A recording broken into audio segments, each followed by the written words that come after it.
Okay, bought this petcock valve from Napa a few months ago for my air compressor. Couldn't figure out why I've been losing pressure. That's set to 165. All my fittings are good. Everything else is good.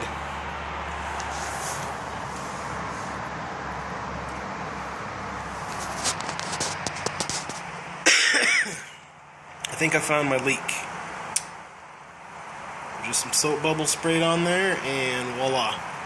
$20 damn for that petcock valve. Ridiculous.